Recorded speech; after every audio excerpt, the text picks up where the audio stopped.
அமரேசன் அவர்களை அன்போடு மேடைக்கு அழைக்கிறோம். டாக்டர் அமரேசன் அவர்களை அன்போடு அழைக்கிறோம்.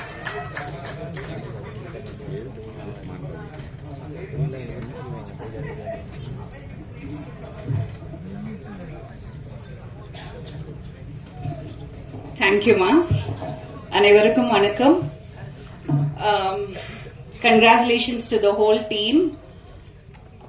ஒரு படம் வந்து இன் மை ஒப்பீனியன் சினிமாங்கிறது வந்து ரொம்ப பவர்ஃபுல்லான மீடியா.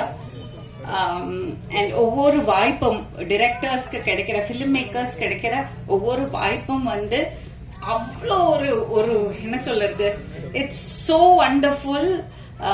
ஒரு படம் முடிச்சிட்டு நம்ம ஃபீல் பண்ணோம் இன்னும் அதை பெட்டரா யூஸ் பண்ணிருக்கலாமேன்னு. யூனோ அது முடிஞ்சதுக்கு அப்புறம் தான் அந்த அந்த அந்த ஒரு you will start missing it. ஐயோ, இன்னும் அந்த வாய்ப்பை நல்லா பயன்படுத்திக்கலாமே தோணும். ஸோ ஒவ்வொரு வாய்ப்பும் நம்ம ரொம்ப ரொம்ப சீரியஸா அதை வந்து சினிமாவை நம்ம லைட்டா எடுத்துக்கவே முடியாது. அந்த உழைப்பையும் அந்த அந்த பேஷனோட நம்ம ஒர்க் பண்ணணும். அந்த பேஷன் எனக்கு இந்த படத்துல தெரியுது. அதே மாதிரி அந்த ஒரு ரெஸ்பான்சிபிலிட்டிங்கிறது ஒண்ணு இருக்கு ஒரு ஃபிலிம் மேக்கருக்கு. That's my opinion, my humble opinion. அந்த ரெஸ்பான்சிபிலிட்டி எல்லா ஃபிலிம் மேக்கர்ஸ்க்கும் இருக்கணும்னு நம்ம ஆசைப்படுறோம். So all the best to the team. And this is your debut film as an actor. All the best. Creativity oda உச்சகட்டம்னா சினிமா தான் நான் நினைக்கிறேன். Because நிறைய பாதைகள்ல போயிட்டு finally I found my நான் எதை தேடிட்டு இருந்தேனோ அது எனக்கு சினிமால கிடைச்சது. So அதுவேள I think you have stepped into a beautiful, wonderful world, and all the best to you for your creative journey. And the whole team. Editor ஒரு லேடியா இல்லையா, மிஸ் சொன்ன மாதிரி இருந்தது. மிஸ் வாசிச்சப்ப எனக்கு ஒரே எக்ஸைட்டட் ஆயிடுது. ஏன்னா டெக்னீஷியன்ஸ் வந்து சினிமாக்கு பின்னால இருக்கிறது டெக்னீஷியன்ஸ் விமனா வரும்போது நமக்கு அது ரொம்ப சந்தோஷமா இருக்கும். ஸ்கிரீன்ல நிறைய விமனை பாக்குறோம், ஆனா ஸ்கிரீனுக்கு பின்னாடி விமனை பாக்குறது ஒரு அது ஒரு பயங்கரமான ஒரு ஃபீலிங். ஸோ கிரியேட்டிவிட்டி மாதிரி ஒரு இன்டாக்சிகேஷன் வேற ஒண்ணுமே கிடையாது. அதுக்கு மேல ஒரு போதை தேவையில்லை நமக்கு. So I think Karthik Kumar, all the best to you.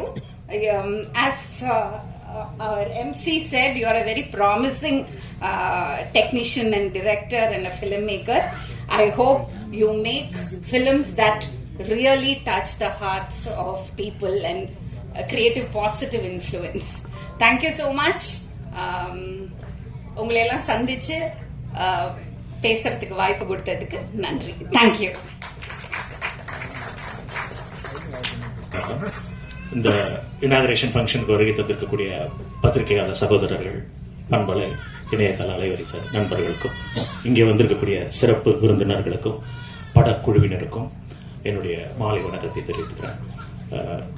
வெற்றி விழாவில் நம்ம கண்டிப்பாக சந்திச்சு நிறைய பேசுவோம். படத்தினுடைய தயாரிப்பாளர் பற்றி ஒரு வார்த்தை சொல்லணும். அவர் வந்து நிறைய படம் பண்ணியிருக்காருன்னு உங்களுக்கு தெரியாதது இல்லை.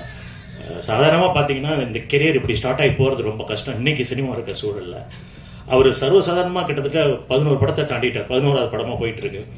இதனில புலனாய்வு, பாக்ஸர்னு 2-3 படம் கையில் இருக்கு. எல்லாமே பெரிய ப்ராஜெக்ட். இந்த மாதிரி ஒரு சுச்சுவேஷனில் இந்த ப்ராஜெக்டை ஏன் வந்து ஒரு திடீர்னு ஸ்டார்ட் பண்ணார் அப்படின்னா இந்த கதை கொடுத்த இம்பாக்ட் கார்த்திக் மோர் சொன்ன விஷயம். ஸோ இயக்குனருக்கு அதை நம்பி தயாரிப்பு துறையில் இறங்கின தயாரிப்பாளர்கள் பாலாவுக்கும் சதீஷ்க்கும் அந்த என்டையர் டீமுக்கும் பிராங்க்லின் கேமராமேனுக்கும் மொத்தம் நீங்க உங்களால வாழ்த்தப்பட்டு இவங்க மிகப்பெரிய அளவில் ஜொலிக்கணும்னு சொல்லி உங்களை ரெக்வஸ்ட் பண்ணிட்டு எல்லாருக்கும் என் வாழ்த்துக்களை சொல்லி விடைபெறுகிறேன். நன்றி, வணக்கம்.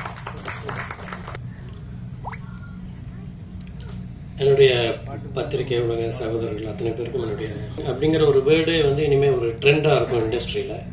ஸோ எல்லா படங்களுக்குமே இதை ஒரு டேக் லைனாக வச்சுக்கிட்டு ஆரம்ப விழாவாக பண்ணுறதுக்கு உண்டான எல்லா சாத்தியக்கூறுகளும் இருக்குது. நான் பொதுவாக வந்து என்ன நீங்கள் எந்த மேடையிலுமே வந்து அதிகமாக பார்க்க முடியாது. நான் பல விழாக்களை வந்து நான் தவிர்த்துருவேன். பட் இது எனக்கு வந்து மதியழகன் பற்றி நண்பர் சரவணன் சுப்பையா வந்து ஒரு ப்ரீஃப் பண்ணார். அப்போ இன்றைய காலகட்டத்தில் ஒரு படத்தை ஒரு படம்னு இல்லை பல படங்களை எடுக்கக்கூடிய ஒரு உத்வேகத்தோடு வந்திருக்கக்கூடிய ஒரு இளைஞர் அவர் வந்து ஒரு முதல் முறை வந்து அவர் வந்து ஒரு ஹீரோவாக ஒரு படம் பண்ணுறாரு. கார்த்திக் குமார் அவர்கள் வந்து அதை இயக்குறாங்க. இன்னிலிருந்து அவங்க வந்து சாமானியர்கள் கிடையாது, அவங்க வந்து சாதனையாளர்கள். அவங்களுக்கு ஒரு ரெட் கார்பெட் மாதிரி இந்த விழா அமையும் போது நான் கண்டிப்பாக கலந்துக்கணுங்கிற ஒரு ஆசையில் தான் நான் வந்து இந்த விழாவுக்கு வந்திருக்கேன். அண்ட் அஃப்கோர்ஸ் இந்த ரொம்ப மெக்கானிக்கலாக போகக்கூடிய இந்த மாதிரியான ஒரு ஃபங்க்ஷனில் ஒரு சின்ன குழந்தையோட ஒரு அழுகுரல் கேட்டுக்கிட்டே இருந்தது இல்லையா, அதுதான் இந்த படத்துக்கு கிடைக்கக்கூடிய மிகப்பெரிய அங்கீகாரம், ஆசீர்வாதம்னு நான் நினைக்கிறேன். அது இந்த காட்சி நான் வந்து பார்த்தேன். வனிதா அவர்களையே கட்டி போட்டாங்கன்னா இவங்க எல்லாரையும் கட்டி போட்டுருவாங்க, அது நல்லா தெரிஞ்சு போச்சு. இந்த இசை வந்து எனக்கு ரொம்ப ஈர்த்துச்சு. ரஷாந்த் இல்லையா, ரொம்ப அழகா வந்து இந்த மாதிரியான ஒரு த்ரில்லர் ஜானர் படங்களுக்கு வந்து இது எந்த அளவுக்கு அழகா எலிவேட் பண்ணணுமோ அந்த மாதிரியான ஒரு மியூசிக் எது கொடுத்துருக்கிறாரு. And of course photography